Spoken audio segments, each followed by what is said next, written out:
Hare Krishna. Om Ajnanatimirandhasya Jnananjanashalakaya Chakshurunmilitam Yena Tasmai Shri Gurave Namaha.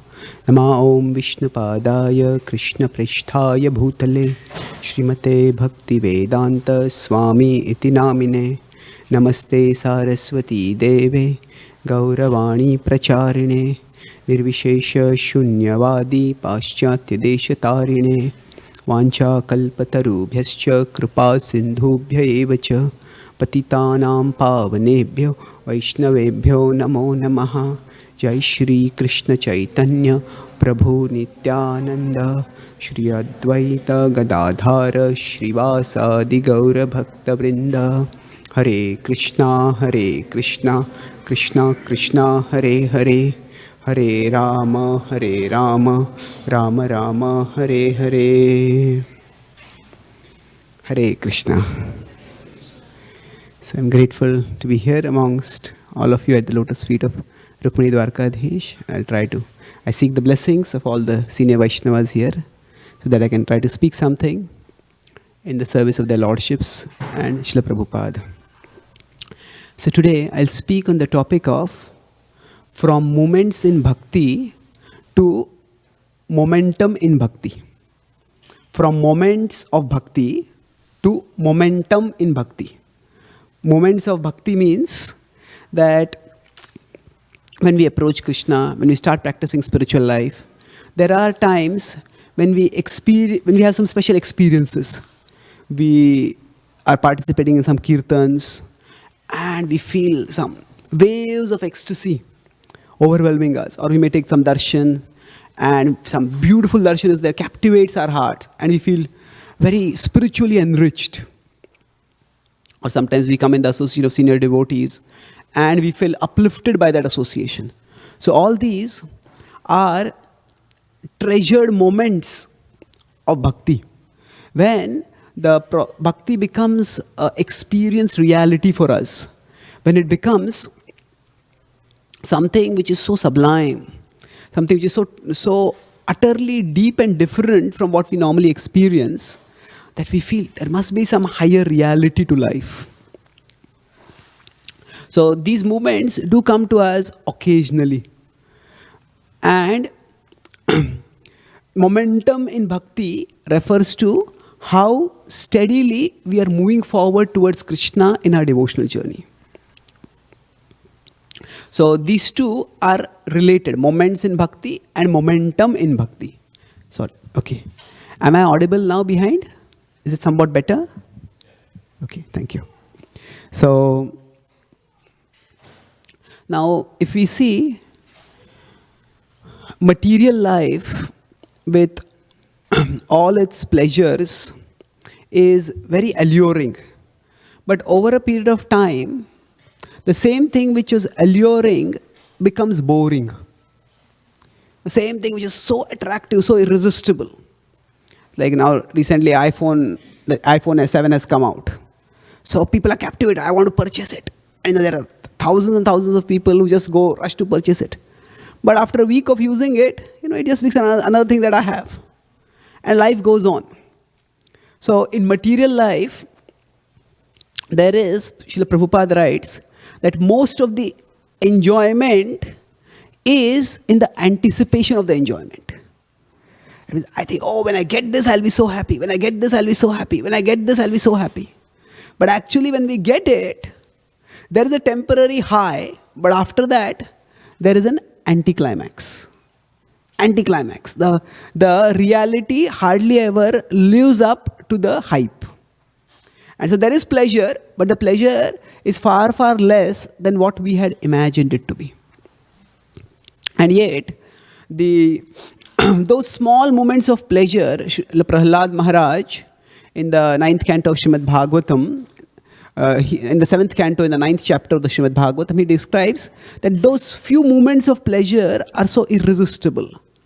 Madhulavai, he says, Kutra shisha shuti sukham mrigatrishni rupa kvedam kalevaramashesha rujam viroha nirvidyate natu jano yadapiti vidwan kamanalam madhulavai shamayandurapai. So he says, Madhulavai is a drop of honey, drop of nectar that is there, but Durapai, it is almost impossible to give up. There is pleasure, but it's very tiny. However, that tiny pleasure is so intoxicating that we want it again and again and again. So there are the moments of pleasure, and we want those moments to come again and again, and we try to do various new things in order to get those moments of pleasure. So we may try to get some new gadgets, some new clothes, new car, a new house, sometimes a new spouse. We try all these things in the hope of getting those moments of pleasure. The British playwright Oscar Wilde, he said that fashion is a form of ugliness so intolerable that we need to change it every 6 months. So normally we think of fashion as something very fashionable and attractive. But the same thing which is attractive today, after some time it becomes old-fashioned. And people say, hey, you wear such old-fashioned clothes. The same thing becomes intolerable. So it becomes not just not attractive, but it becomes ugly. And so ugly that we have to change it. Old-fashioned clothes are just discarded. Similarly with old-fashioned things. So the point I'm making over here is, the moments of pleasure that we get in material life, they are very flickering.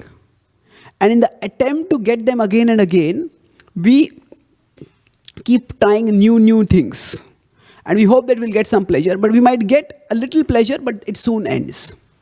Now when we come to spiritual life, when we start practicing bhakti, at that time, the connection with Krishna gives us some sublime experiences. And those sublime experiences, they inspire us to move onwards in our spiritual life, to move towards Krishna. But sometimes we expect that just as, okay, I purchased this gadget and I felt so good. And if I purchase a new gadget, I'll feel good again. So like that, when we come to spirituality also, we do something, we feel good. And then we think, oh, I want to feel good, let me do something new. I felt good last time when I did this, but this time when I'm doing it, I'm not feeling that good. So I have to do something new. And then I have to do something new. And like that, instead of being spiritual seekers, we become spiritual shoppers. Now, what is the difference between a shopper and a seeker? A shopper is one who goes from one shop to another shop to another shop to another shop, hoping that I can just get some new product, which will make me happy. Whereas a seeker is a person who persists. In the same process, we keep persisting. In the Srimad Bhagavatam, again in Prahlad Maharaj's teachings, in the 5th and 6th chapters of the 7th canto, it is said that the soul is like a buried treasure underground. And at the level of the soul, there is unlimited happiness. But that happiness can be got only when the buried treasure is excavated. And the process of yoga, especially the process of bhakti yoga, is for excavating the soul. The soul is buried under various material impressions. And when we practice yoga, we are excavating. We are excavating the soul. Now, if I have to dig to find gold, if I dig at 10 places a little, we won't find gold anywhere. But if the gold is there deep down, you have to dig at one place again and again and again. And then when we go deep enough, we hit the gold. So in the Bhagavad Gita, 9th chapter, 14th verse, it is said that Satatam kirtayanto mam yatantascha drudhavrataha namasyantascha mam bhaktya nityayukta upasate. So Srila Prabhupada says, Satatam kirtayanto mam. That the serious devotees, they always glorify me. And for the purpose of glorifying me, yatantascha drudhavrataha. They are determined in their practice of devotional service. They are determined to endeavor. Namasyantascha mam bhaktya, and they offer their obeisances to me. Nityayukta upasate. In this way, they always worship me. So it is said that the serious spiritual seekers, serious devotees, they are determined. You dig at one place, it requires determination. They keep digging at one place. Like that, we need to focus in the practice of bhakti. So the moments of bhakti, they come of their own accord. Sometimes when we chant, we feel very good. Sometimes we chant, we may not feel so good. Sometimes we come and take darshan of the Lord. It's so thrilling. It's so thrilling. We just want to behold the deities for more and more and more. And sometimes we come for darshan, and I think, okay, when will this darshan arti get over? I have to do other things. Sometimes when we chant japa, we feel, oh, I'm feeling so absorbed. And sometimes we chanting, we take our beads out. Are there 108 beads or are there 1008 beads over here?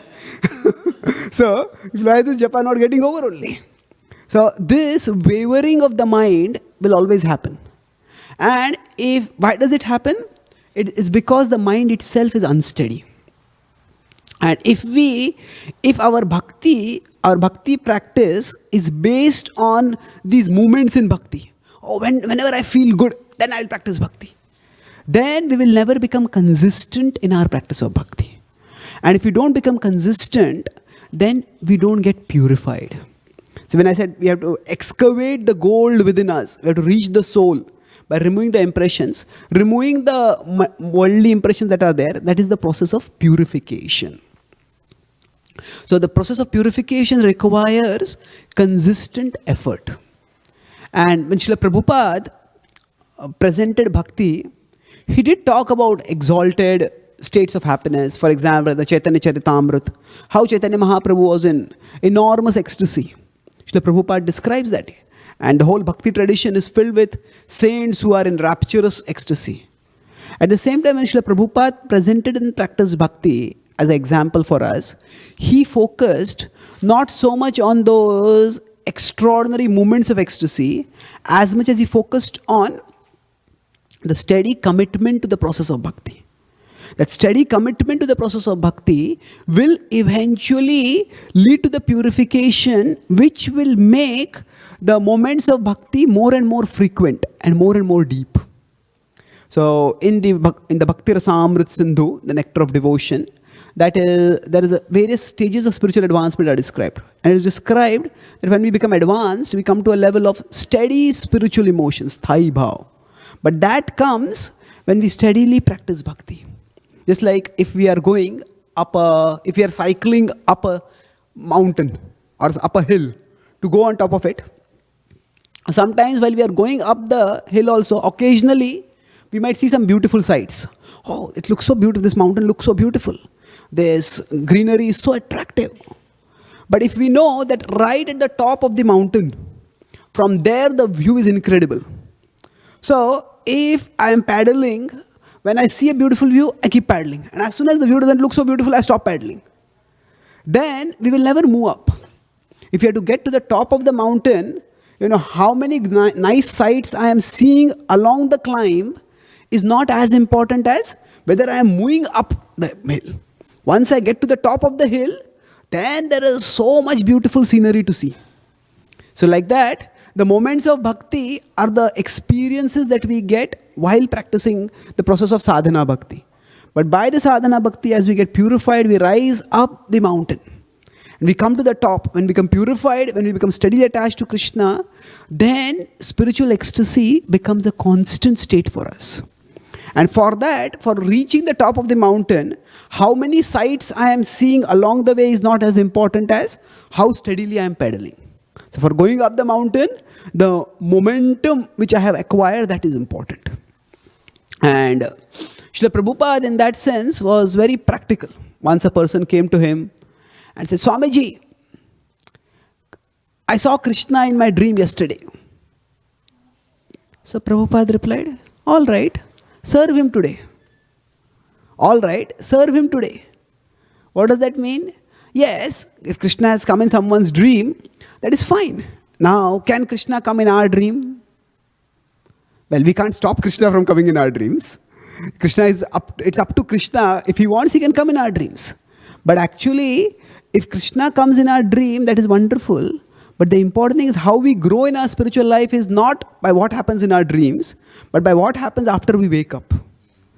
It is the spiritual advancement happens to the extent we use our free will properly in Krishna's service. And in dreams, we are practically not using our free will. It's like we are watching a movie. So it is when we wake up and use our free will properly that we move closer to Krishna. So the momentum in bhakti comes when there is steady commitment. And Srila Prabhupada stressed, he did not stress so much the the Prabhupada himself was so exalted in his devotion, but he did not very frequently go into raptures of ecstasy. Only on a very few occasions, just when he was singing Jai Radha Madhav, or when Jadurani Mataji once asked him a question about the Goswamis and their feelings of separation, Prabhupada went into great ecstasy. But all the other times, his deep devotion was manifested not so much as emotion, not so much through emotion as through dedication. His devotion was manifested not so much through emotion as through dedication.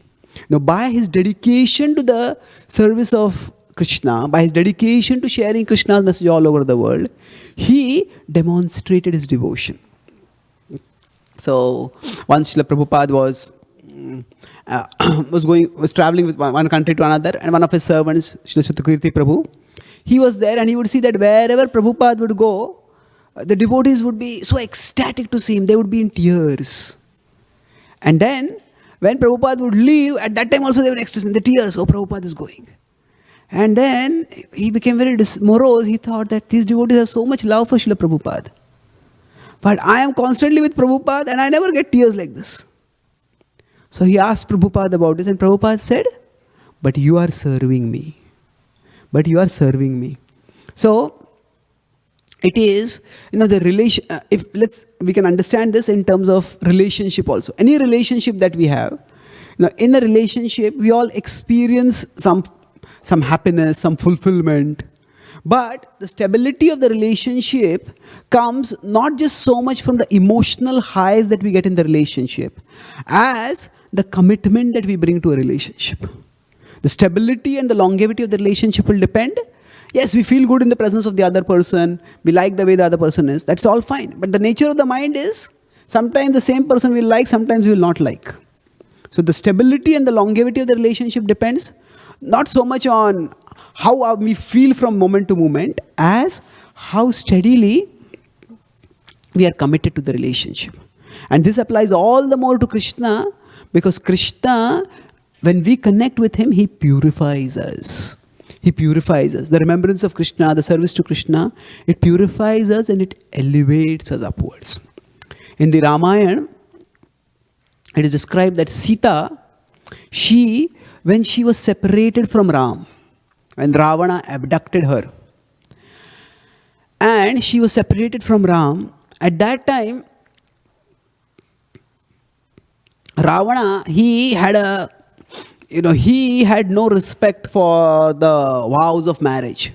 So he thought Sita is just a girl I want to woo. So when he came to Sita, what he did first was, he came close to her, earned her trust by putting on the garb of a sadhu. And then he revealed his real form. And then he did 3 things which any boy, when he wants to approach a girl or propose to a girl, he will do. But the only difference was, he neglected the fact that Sita was married and she was the goddess of fortune, married to the Supreme Lord. He first of all praised Sita's beauty. He said, there's no one as beautiful as you. I think the Creator must have retired after making you, because he must have thought that nobody can be more beautiful than you. Just flattering her in order to soften her heart. And then he started speaking about his own wealth.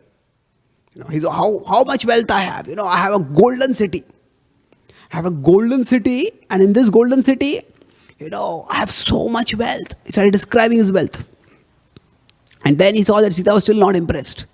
Then he decided to mock his competition. So he thought, Ram is my competition. That poverty-stricken man, what can he give you? He's already been rejected by his own parents, and he couldn't even stop that. Because of marrying him, you are now living in a forest. Come with me and I'll give you the universe's most opulent palace. Now when Sita, she paid no attention to him. He was actually shocked. Ravana thought, what woman can resist me like this? They thought maybe she's just stubborn. So he abducted her, and when he abducted her, his first plan was, he took her, as soon as they landed in Lanka, he took her on a tour of his palace. He was showing her all the wealth that he had, all the sights he had. All this was, he was trying to woo her. And as that didn't work out, he decided to threaten her. And he told her that if you do not submit to me, then I will have my cooks cook you and eat you for breakfast. I told her, I will give you 1 year. Within 1 year, you have to submit to me. And now he had, well, sometimes when police arrest some criminal and they want the criminal to give a confession, at that time they have a standard strategy which is called the good cop, bad cop strategy. So the good cop, bad cop strategy is one cop comes and he threatens, maybe beats up the person, threatens them. And then when this criminal or accused is beaten up, then afterwards, the other cop comes, oh, what has he done to you? If I had known this, I would have stopped it. I want to help you. But, this guy is, he's very hard. So, I want to help you and I can help you if you give us some information. So, make a statement. And then he comes and pacifies him, consoles him. And then he goes off and again the bad cop comes.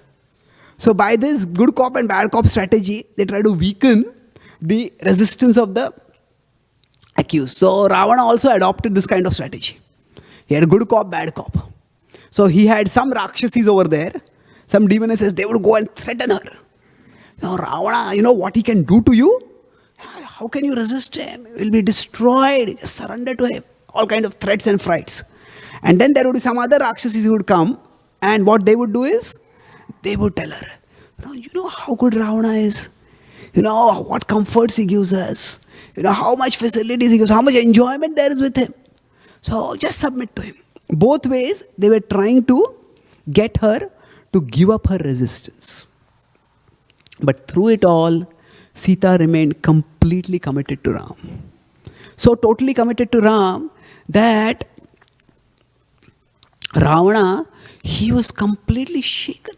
How can anyone resist me like this? So Sita at this particular point, if she would have been thinking, what am I getting in my relationship with Ram? Now I have been abducted and there's no sign whether Ram is coming, no sign if he will be able to come also. And she was getting nothing at that time. But she stayed committed. And by that commitment, that actually proved her devotion, proved her exalted devotion. Although at that time, in her relationship, she was getting nothing for Ram.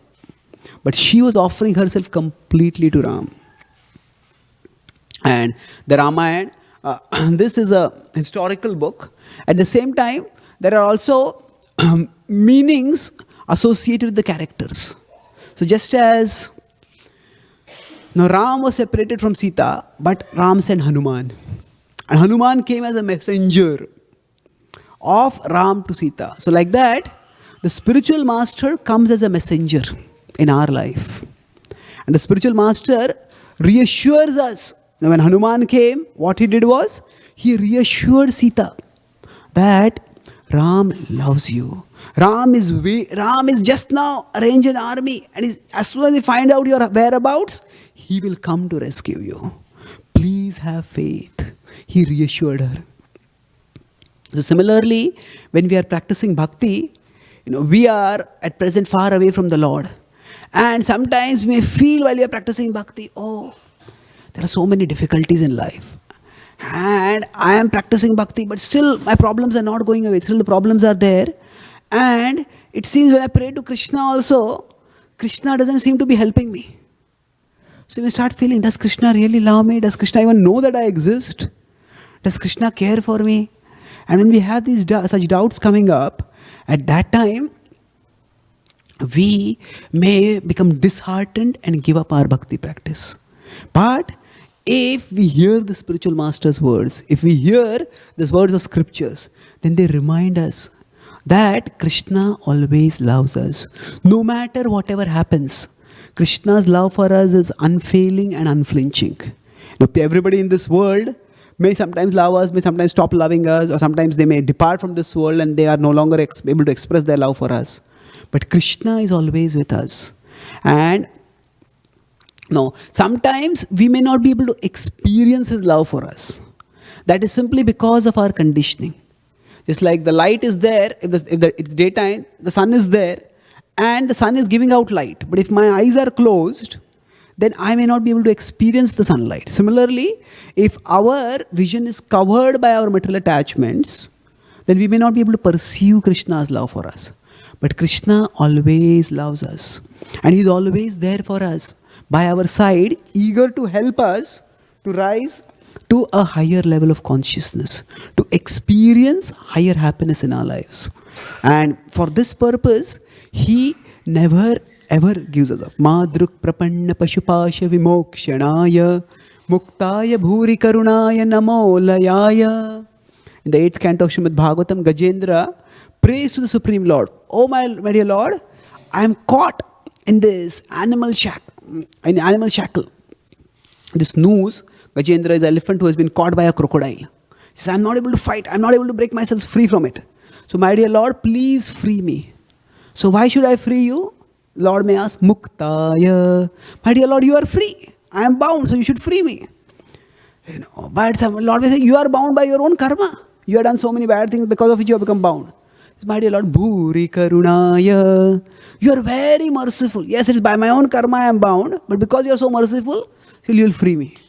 Lord may say, I have tried to free you so many times, but you are never interested.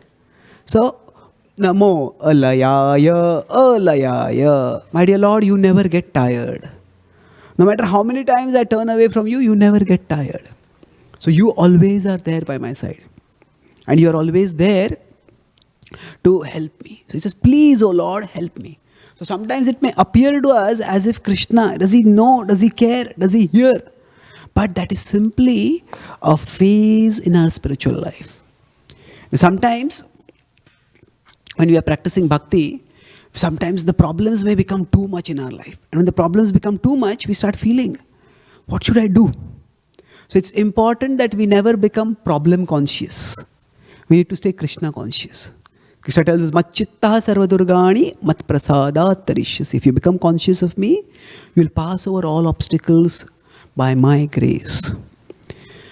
So the process of bhakti, if you want momentum in it, then we cannot depend on our present experience alone. My present experience is shaped by so many things. It's shaped by my circumstances, by my conditionings. But my present experience is not necessarily reflective of how much I have progressed in my path. If we are sick, and if we are taking a medicine, now if the sickness has been very acute, suppose there are two patients in a hospital, both of them are sick. Now one of them has been diagnosed and a treatment has been prescribed. Now because the disease is acute, still even this patient is in pain. There is another patient who has not been diagnosed. And one time I had some sickness, and for almost 7-8 months I would get fever every day. The doctors were not able to diagnose only. So finally I went to a doctor, and I saw the doctor say PUO. So I thought at least something, a diagnosis has been done. I asked the doctor, what is the diagnosis? He says, no, there's no diagnosis. I saw this PUO. What is this? It says PUO. They said PUO means pyroxia of unknown origin. So pyroxia is fever, and fever of unknown cause. That means they did not know anything. They had covered their ignorance with the name PUO. So what happens is, as long as a disease is not diagnosed, no treatment is possible. So if there are two patients, one who has not been diagnosed and nothing is prescribed, and the other patient, the disease has been diagnosed and the treatment is prescribed, both may be in pain, but there's a world of difference in their conditions. For the person who is undiagnosed and no treatment is prescribed, the pain is going to worsen. Whereas for one who there's been diagnosis and treatment is going on, the pain is going to lessen. The pain is going to lessen and is going to be removed eventually. So that is the difference between a person who is a materialist and a person who is a devotee. Materialists, they don't know what is the problem, they don't know what is the solution. They're thinking, if I just get more money, I get more power, more position, I'll become happy. So they are actually, their situation is going to become worse. Whereas for devotees, actually we are getting purified by the practice of bhakti. So even because the disease is there, even now we may experience some pain. Some difficulties may be there. But if we just keep taking the treatment, then eventually the pain will go. Eventually disease will be uprooted. and we will become healthy. And that's why sometimes when we are taking treatment, if it's been a long disease, now if somebody has had cancer, and then they are taking treatment and they are getting cured through the treatment, but still sometimes during the treatment also, sometimes some people have there is an intrusive treatment like chemotherapy or whatever, then during the healing process also sometimes people have good days and people have bad days. Although they are in the process of healing, still sometimes there may be some reactions in the body because of which there's too much trouble. Sometimes it's a good day. So whether during the treatment process it's a good day or a bad day, the important thing is that the disease is being removed. The cure is happening. So like that, in our spiritual practice also, we are being cured of our material attachments. And while we are going through the journey of recovery, we will sometimes have good days and sometimes have bad days. So whether I have a good day or bad day is not as important as whether I am on the right way. And if I am on the right way to recovery, whether presently I have a good day or a bad day does not matter too much. That's why the momentum in bhakti, how steadily I am moving onwards in the practice of bhakti, that is what is most important. And if we keep doing that, with every passing day, we are getting purified. With every day that we chant Hare Krishna, every day that we, as per the instructions of Srila Prabhupada, study his books, worship the deities, serve the devotees, every single day, we are growing spiritually, we are healing spiritually, and we are going closer and closer to Krishna. So the process of bhakti is evolutionary, but the result is revolutionary. The process is evolutionary, slow increments. The increments are so slow that on a day-to-day basis, they are not even visible. Sometimes when they are small children, they don't want to eat food.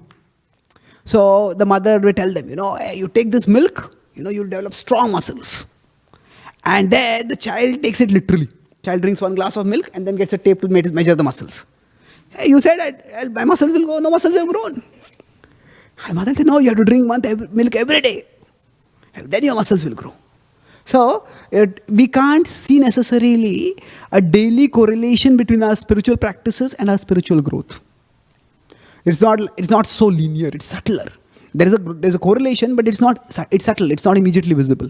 But just as a child who keeps eating healthy food over a period of months and years, the child grows. Similarly, if we keep practicing bhakti steadily, we grow in our spiritual life. And that growth is evident more through the change of values than the change of desires. The change of desires means, I like this. I used to have this desire, now I don't have this desire. That can happen, but more steady is change of values. Sometimes we may feel, I've been practicing bhakti for so many years, and still, I sometimes get the same greed, same anger, same lust. Am I getting purified? But actually, the process of bhakti, it works in the sense that maybe before I started practicing bhakti, we would welcome lust. We would call greed as anger. Greed as ambition. People call anger as power. We would welcome these things. But now, when these things come, we say, hey, I don't want this. Why is this coming? So this is a change of value. The desire may still come, but earlier we would have welcomed the desire. Now we want to get the desire out of our consciousness. So change of value is actually a more enduring sign of spiritual advancement than change of desires. Desires may just pop in from anywhere. They'll pop in and they will go if we don't dwell on them, if we don't act on them. But our attitude towards that desire changes. So our spiritual growth is seen in our change of values. And this change of values is something which is steadily happening as we are practicing bhakti every day.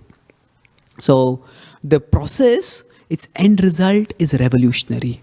And that's why the important thing is we just keep practicing the process steadily. The momentum in bhakti is far, far more important than the moments of bhakti. What I experience on a day-to-day basis is not as important as how steadily I practice the process of bhakti. And by the process of bhakti, actually, what we are doing is, we are making our mind habituated to focusing on Krishna, habituated to serving Krishna. And when we are practicing bhakti actually, what I'll conclude with one example of this principle of commitment and of momentum and moments. Now, suppose there is a small child, maybe a small girl, and she's sick. And when she's sick, her mother takes her to a doctor. Now the doctor, and she sees the doctor sees the child, doctor may smile at the child, maybe pat the child, maybe give some toffee. Just be nice to the child. And then all the serious business, the doctor will do with the mother. Okay, she has got this disease, and you have to give her this medicine. This in the morning, afternoon, evening, and this morning, evening. Now all this serious business he does with the mother, and then the doctor is not going to be with the child or the mother always. The mother and the child go back home, and after that, it is the mother's responsibility to make sure that the child takes the medicine. The child may just be naughty and, hey, this doesn't taste good. So the mother gives the medicine. No, I don't want to take the medicine. I don't want to take the medicine. The mother may have to hold the mouth, take the medicine. So now, if the mother thinks that, giving the medicine is a ritual. So what happens? The mother takes a bottle, takes one spoon of medicine out from the bottle, puts it on a spoon, puts it near the mouth of the child, and she pours it. The child is moving the head. The medicine all spills out everywhere else. And the mother says, hey, last 1 month, morning, afternoon, evening, I have been giving the medicine to the child. But the child is still sick. Well, giving the medicine is ensuring the medicine goes inside the body. It's not just pouring it out of the spoon or pouring it out of the bottle. So, similarly, in this metaphor, actually, in this analogy, the doctor is like the spiritual master. The sick child is like the mind. And our intelligence has to be like the mother. And the medicine is the holy name. Medicine is the remembrance of Krishna, is the commitment to the process of Krishna bhakti. So now the spiritual master or our spiritual guides, they're also, when we meet them, they're cordial, they're warm, they're gentle, they're loving. That's nice. It's like a doctor is nice to the child when the doctor sees the child. But the spiritual master, we don't go to a doctor just to get a smile from the doctor. The doctor smiled at me. Doctor is so nice. No, when we go to a doctor, we go to understand the disease and get the treatment. Similarly, when we come to a spiritual community is not just a social club where everybody is so nice to each other. Yes, we should be nice to each other. It's not that we should be harsh to each other. But that's not the primary purpose. We come that just as the doctor should be nice to the child, so the child is not fearful and child feels comfortable. But the serious business of the doctor is with the mother. The doctor explains to the mother what is the disease and how to take the medicine. Similarly, the spiritual society, the serious business is the philosophy, is the understanding of what is wrong and how we have to set it right. So that serious business is done with the intelligence. Just as the doctor speaks to the mother, not to the child. Similarly, the spiritual master's message is primarily spoken to the intelligence. Srila Jiva Goswami, in his Shat Sandarbhas, he describes that when a devotee is purified, when a devotee is Siddha, the Siddha Bhaktas, the perfected devotees, they practice bhakti because of their preeti. Because they love Krishna, so they naturally practice bhakti. But he says for the sadhakas stay in bhakti not by their preeti, but by their buddhi. Not by their love for Krishna, but by their intelligence. So at our stage, if we think, I will serve Krishna because I love Krishna. Well, what will happen is, I feel I love Krishna today, and tomorrow, hey, maybe I need something else. So our mind is so flickering. So at our stage, we will stay fixed in bhakti, not based on preeti, but on buddhi. So with our intelligence, we understand. Okay, this is important. This process of bhakti, it will purify me. Even if I don't feel so happy right now, once my love for Krishna awakens, then there is the ultimate happiness there. In selfless love for Krishna, there is the supreme enrichment of the self. And when we understand this with our intelligence, then we become fixed in the practice of bhakti. And that's why Srila Prabhupada, he said, just chant Hare Krishna and be happy. Now, chant Hare Krishna and be happy. Is this one instruction or are these two instructions? Is it a causal thing? You'll chant Hare Krishna and you'll become happy? Or is it chant Hare Krishna, that is one instruction, and be happy is another instruction? Now what is it? Actually it is both. Atavai kavayo nityam bhaktim paramaya muda vasudeve bhagvati kurvanti atma prasadinim. In the second chapter of the Bhagavatam, first canto, in the 19th verse, it is stated that Atavai kavayo nityam, the wise people, bhaktim paramaya muda, they joyfully practice bhakti. Vasudeve bhagvati kurvanti atma prasadinim. By the practice of bhakti, it brings joy to the heart. So what this verse is very curious. What it is saying is, they joyfully practice the bhakti that brings joy. So now, what is it saying? Is joy at the end of bhakti, or is it in the practice of bhakti? They joyfully practice the bhakti that brings joy. What this means is that when we are sadhakas, when we are practicing bhakti, we may not always experience joy. But if we have proper philosophical understanding, then we will know that we are on the path to supreme happiness. After many lifetimes of being lost in this world, trying out various things for happiness, now at least we have come to the path of happiness. Path of ultimate happiness, the path of ultimate auspiciousness. And that itself will make us happy. Just like a patient who has been sick for a long, long time and has tried various treatments, none of which worked, has finally found a treatment that works. That patient is not yet healed, but that patient is still happy. And at least I have found a treatment that works. So that is the happiness. So chant Hare Krishna and be happy. We can see that in the sadhaka stage as two separate instructions. I chant Hare Krishna, and that I have got the opportunity to chant Hare Krishna, that I have got the opportunity to practice bhakti. Because of that, I am happy.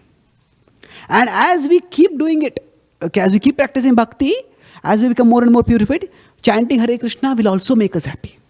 So at our stage, whether we become happy or not, we chant Hare Krishna and we try to cultivate a joyful disposition, try to cultivate a grateful disposition. And in that way, when we practice bhakti, then we will eventually become purified. Just like the mother, when she ensures that the child takes the medicine, the child will become cured. Like that with our intelligence, when we ensure that we stay fixed in Krishna bhakti, then we will become purified and we will experience the supreme satisfaction. That comes Atma Prasadinim, the complete satisfaction of the heart that comes when we become purified and absorbed in love for Krishna. That is what Srila Prabhupada has come to give us. And what we need to do to get it is just to open our hearts and stay connected with Him as long as it takes throughout our life. And if we do that, seeking momentum in bhakti, trying to move onwards towards Krishna, then the moments of bhakti will come and go. Sometimes they will be there, sometimes they will not be there. But as we move closer and closer to Krishna, these moments will also become more and more frequent. And they will become more and more intense. And joyfulness will become our steady state of existence. So I'll summarize. I spoke on the topic of seek not moments of bhakti, seek momentum in bhakti. So that all of us, when we start practicing spiritual life, sometimes we may experience some intense joy. And that's wonderful. But other times we may not experience that joy. If that joy is our only parameter for practicing or not practicing bhakti, then essentially we develop a materialistic attitude in spiritual life. In material life, we are always looking for something new to get a new experience. A new gadget, new house, new car. Like that, in spiritual life also, we want to explore new things. Maybe I'll try this path, try that path, try that path. We don't remain spiritual seekers, we become spiritual shoppers. And then we can't go very far. To grow in spiritual life, to attain spiritual happiness, we have to excavate like a hidden treasure. And for that, we have to consistently dig at one place. Consistently practice the process of bhakti by which we'll be able to excavate the soul from within us. And for that purpose, it is called Yatantasya Drudha Vrata. The great devotees practice bhakti with determination. Prabhupada showed this example. Although he was so exalted in his bhakti, he was not effusively ecstatic all the time. He was soberly committed all the time. And that was the example by which he was able to make such phenomenal contributions for so many devotees and set a movement which will carry on the legacy of bhakti for thousands of years. And when we are practicing bhakti, when we have our dark moments, when we go to distress, it is not that Krishna doesn't care for us. Krishna is there and Krishna loves us. And He's there right in our heart. And if we just persevere, we will see that He will remove the darkness and He will bring the light in our life. Just as for Sita, it was a dark, dreary night of the soul when she was abducted and taken away from Ram. And although she was allured, she was threatened, she was subjected to so many things, still she remained faithful. And just as Lord Ram, even before he came, he sent Hanuman as a messenger. Like that, the spiritual master is the messenger who comes to us and reminds us of Krishna's love for us. To the extent we keep hearing the philosophy, to that extent we will stay inspired in our bhakti. And just like when we are climbing up a mountain, how nice is the sight along the way is not as important as whether I'm steadily going up the way. Once I get to the top, there's a wonderful sight to see. So how good we feel right now is not all that important. As long as we are moving on the right way. Just like a patient who is recovering from a painful disease with a good treatment. Sometimes they may have good days, bad days, but they are on the way to recovery. Like that, in our practice of bhakti also we may have good days, bad days. But if we keep practicing, we'll be recovering. And taking this medicine analogy forward, I said that the spiritual master is like a doctor. Our mind is like a child. Our intelligence should be like the mother. And the process of bhakti is like the medicine. And to the extent we take that medicine steadily, hearing the spiritual master, then we will become purified. And as a chant Hare Krishna and be happy, it is both causal and parallel. By chanting Hare Krishna, we are getting purified, ultimately we will become happy. But while practicing the process of bhakti, even if we don't feel happy right now, we are happy that we have got the process to happiness. Just like a patient may not be fully recovered, but I'm happy that I am on the path to recovery. I'm on the path to health. Like that, when we joyfully practice the process that brings eternal joy. Thank you very much. Hare Krishna.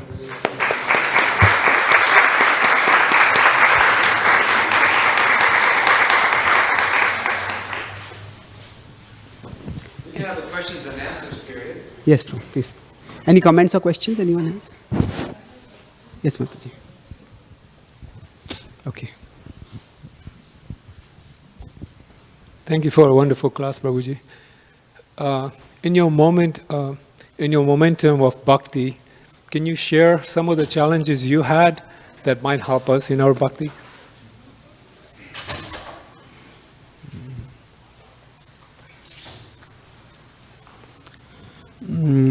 In the momentum of practicing bhakti, can I share some of the challenges I have had? Well, for me, the major challenge has been always sickness. I've had a lot of sickness, and what I found is that somehow when we fall sick, we have two choices. I sometimes write poetry, so I once wrote a Hindi poem. I just tell that, then I'll translate it to English. आए संकट तो हुआ साक्षात्कार, बिना भक्ति के कैसा करता इन्हें पार. That when the troubles came, I realized that if I had got these troubles and I had not the shelter of bhakti, I would not have been able to deal with them. So once I was terribly sick, and I'd been sick in a hospital for 1.5 months. And I was feeling, and the disease itself was not diagnosed. So I was feeling very, very frustrated by that. But then I had my computer with me. I started writing something. And I was so disheartened at that time that I felt that I cannot write, I cannot speak anything. So I was in a hospital, and some devotees asked me to give a class. So I was giving a class on Skype. And I was speaking on the 6 opulences of Lord Chaitanya Mahaprabhu. And while I was speaking there, at that time, I just became so absorbed, I closed my eyes. It was an audio class, it was not a video class. We did not have that much good internet. So with my eyes closed, I was speaking. And I became so lost in speaking that the Skype got disconnected. And I didn't realize it only. The Skype got disconnected. It was a Skype lecture I was giving, and the Skype got disconnected. And because I was giving a class, so I had kept my phone also on silent. So those devotees were calling me back. Their internet had gone from their side. They were calling, so the phone had got disconnected. I just kept speaking. I kept speaking, and they were calling. I was not picking up the phone. So almost after 15 minutes, I opened my eyes, and then I just looked at my phone. There are 8 missed calls. And I looked up and I saw the Skype connection was gone. And then I felt irritated. I was speaking for 15 minutes, it's just a waste. But then somehow, the next moment it struck me that, when I was speaking about Krishna, I was absorbed. I was absorbed in speaking about Krishna. And then it gave me the realization that for speaking about Krishna, I don't need an audience. For speaking about Krishna, I don't need an audience. I speak about Krishna, I can become absorbed myself in it. And it was that time that I started the whole area of online outreach. I started answering questions on audio, I started giving lectures, audio lectures. Then I designed online courses. Then I did the Bhakti Shastri course. So basically, that was a moment which somehow I could have got frustrated. I wasted 15 minutes. But it was Krishna's mercy that the thoughts went in another direction. And I thought, oh, even if I'm in a hospital, I can speak about Krishna. Even if people are not here, if I speak about Krishna systematically, if I design some courses, then there are people who will be hearing it later on. So for me, I saw that sometimes in our life, because of circumstances, some doors get closed. And some forms of service, so before that I was quite actively traveling. Just recently I started traveling again. But at that time I was quite actively traveling, and because of sickness I was not able to travel. So sometimes when one door gets closed in our life, we get so angry, we keep glaring at that closed door that we don't even see that another door is opening in our life. So that's how it happens that sometimes when we are trying to practice bhakti, we may have difficulties. But I found that if we just try to maintain an attitude of service, Krishna opens some door or the other for us. That's my small experience. Thank you. Thank you. Hare Krishna. Hari Bol. Yes, Prabhu, you can speak. My question, actually, is regarding around dream. Yeah, I'll repeat here. Yeah, here. Hare Krishna. My question is not a speculative question, but it's more, you had said about the dreams.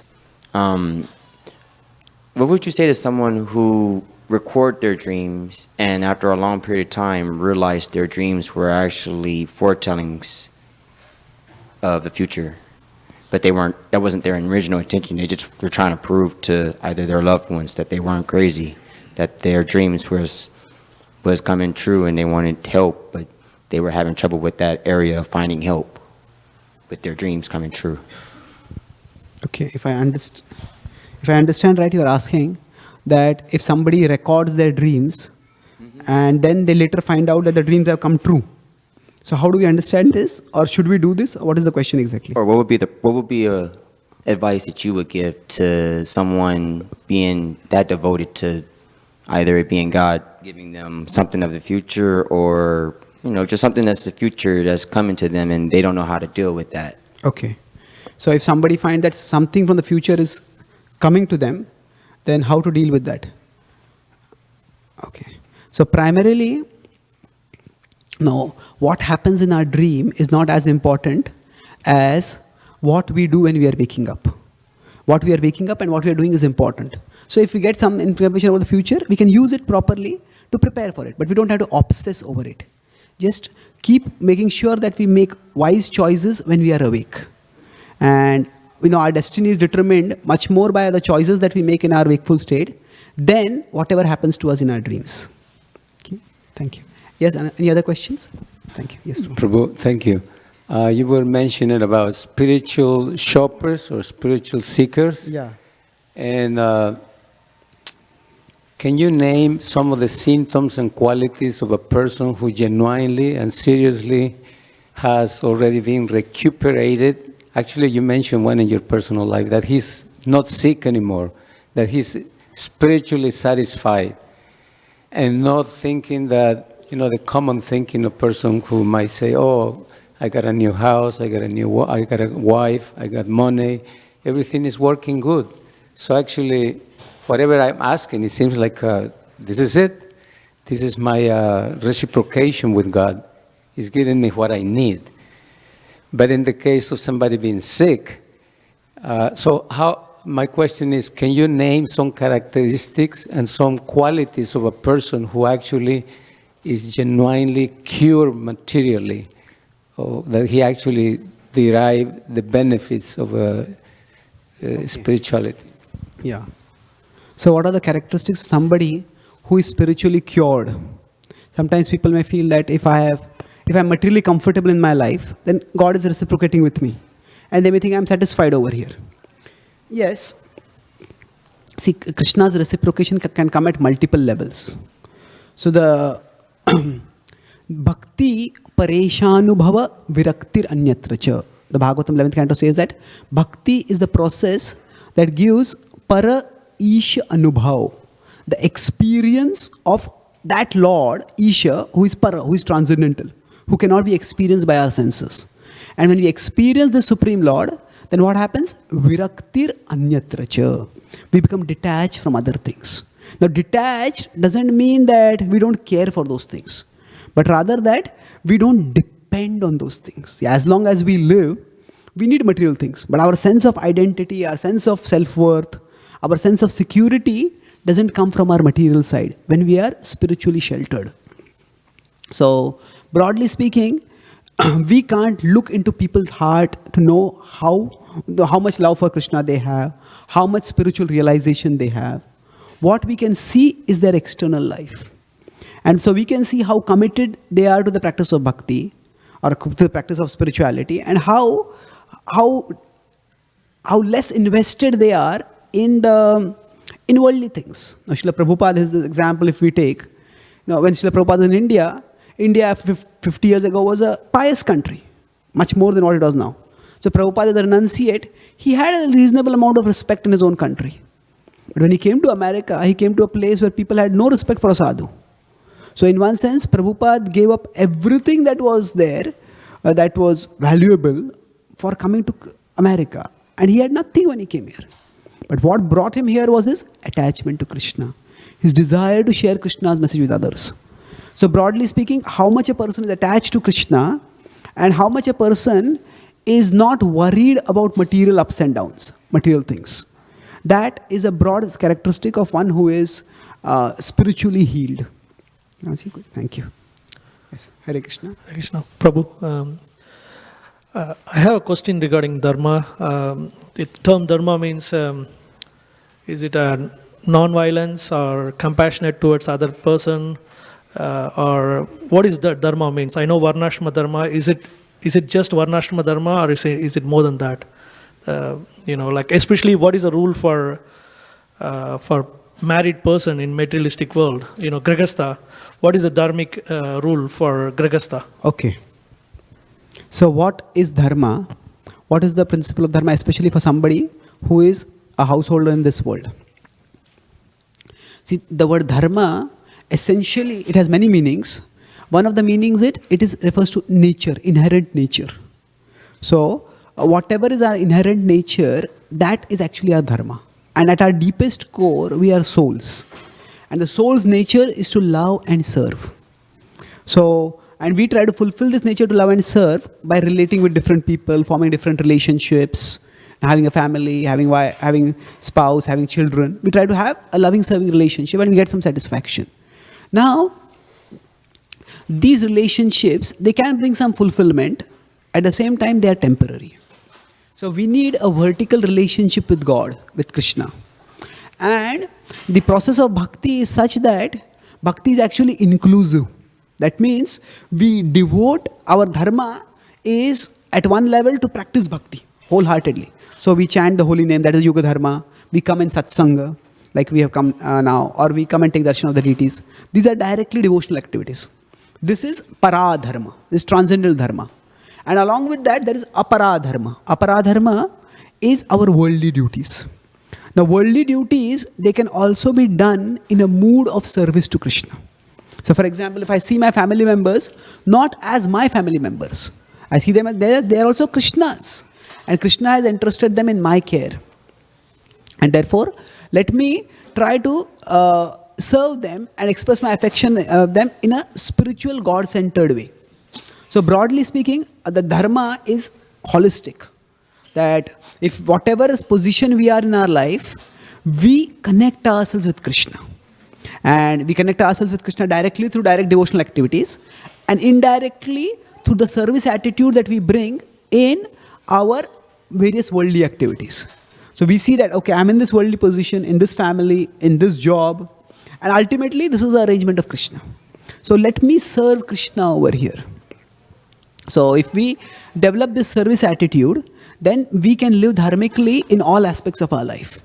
But to develop this service attitude authentically, we need to give adequate time for direct devotional activities. That means chanting the holy names, coming to the temple. When we do these direct devotional activities, then Krishna enters into our heart. And once Krishna enters into our heart, then actually we can contribute, then we can take that Krishna who is in our heart and infuse a mood of service in all our other activities also. So it is said that we want to, in the process of bhakti, which is the highest dharma, that is meant to, we want to bring Krishna in our heart. We want to give our heart to Krishna. But our heart is presently given to so many other things. For example, our heart is caught with a lot of thoughts about money. So the idea is, if I can't give my heart to Krishna, then I give what is in my heart to Krishna. If I can't give my heart to Krishna, then I give what is in my heart to Krishna. So for example, a primary attachment is to money, artha. And the Bhagavatam describes that the artha is purified by dana. Our money is purified by charity. So when we do our work and when we give part of the fruits of our work to Krishna in charity, then what is happening is, because that money is dear to us, when we give it to Krishna, we give a part of our heart to Krishna through that. And then Krishna gets a place in our heart. So broadly, by direct devotional activities and by indirectly cultivating a devotional mood and offering the fruits of our result to Krishna, we can actually practice dharma in the householder life also. Okay, thank you. Hare Krishna. Prabhuji, you have told about two types of practicing bhakti, Priti Bhakti and Bhakti of with Buddhi. Yeah. Priti Bhakti, like it was done mainly by Mirabai and Surdas. Yeah. Now, in achieving the end result of, say, maintaining the momentum or attaining spirituality or any other end result, is there any difference between the two types, Priti and Buddhi? Both. So when I talked about two kinds of bhakti, Priti Bhakti and Buddhi Bhakti, in terms of the end results, is there any difference? No, I was not talking about two types of bhakti. I was talking about two levels in bhakti. It is by practicing bhakti through buddhi that eventually we'll come to Priti. So it is like Priti is a higher level and buddhi is a lower level practice. In the sense that at the level of buddhi, we don't have so much love for Krishna. But with our intelligence, we understand that Krishna Bhakti is auspicious. And therefore, I will practice it. And by doing this, Athachittam samadhatum na shaknosi maisthiram abhyasa yogena tato mamichhaptum dhananjaya. And 12.9 in the Bhagavad Gita, Krishna says that if you cannot directly absorb yourself in me, then practice, then do abhyas. Try to fix your mind on me. If your mind is not naturally absorbed, if the mind goes away, bring it back. Bring it back. So this is sadhana bhakti. And he says, by doing this, Amam ichhaptum dhananjaya. Your desire for me will grow. Your attraction for me will grow. So by doing bhakti with our buddhi, we will come to the level of doing bhakti in Priti. Okay. Thank you. So, Hare Krishna. do we have time? Okay. You talked about momentum and bhakti. So my question is, and you said momentum by maintaining steady in bhakti. So say I want to devote 1 hour of my life every day to bhakti. So what aspects, like there are deity worship, there's hearing, there's chanting, there's book reading. So what would you suggest to a person who wants to devote 1 hour in bhakti? What would be your time allotment in that 1 hour? So that he can go he can go maximum, you said Okay, yeah. So if somebody can devote 1 hour daily for practicing bhakti, which devotional activity should they do? See, on a daily basis, the most important activity is chanting the holy names. Because the holy name is like the most accessible and portable form of Krishna. We have to come to the temple to see the deities. But Krishna as the holy name comes with us. Not only to our home, he goes with us wherever we are. He's ready to reside on our tongue. So that Nama Seva, Harinam Jap, that is the most important activity in this Yuga Dharma. That is the Yuga Dharma, chanting the holy names. So that is the activity which we need to do on a daily basis. Now, along with that, to do this activity regularly with inspiration, we need association. We need intellectual conviction. The intellectual conviction comes by studying scripture. So studying Bhagavad Gita, studying the Bhagavatam, studying the books of Srila Prabhupada, those give us the conviction to keep going on. So if I'm chanting, after some time, if I'm not hearing about the philosophy, then I'll think, what is this uttering of the words? I will do it for some time, afterwards I'll start doing half-heartedly. It's like I'm just like the mother is pouring the medicine, but the child is looking elsewhere. The medicine all goes down. It doesn't go in the... so like that, inattentive chanting will become boring. And we'll feel, first it will become boring, then it will become burdensome, and then we'll give it up. So chanting alone is not, although chanting alone is potent enough to purify us and liberate us, but we will not absorb ourselves in chanting adequately to experience its potency and purification. That's why we need intellectual conviction, and that comes by scriptural study. So regular scriptural study is also important. And I would say most important is regular association.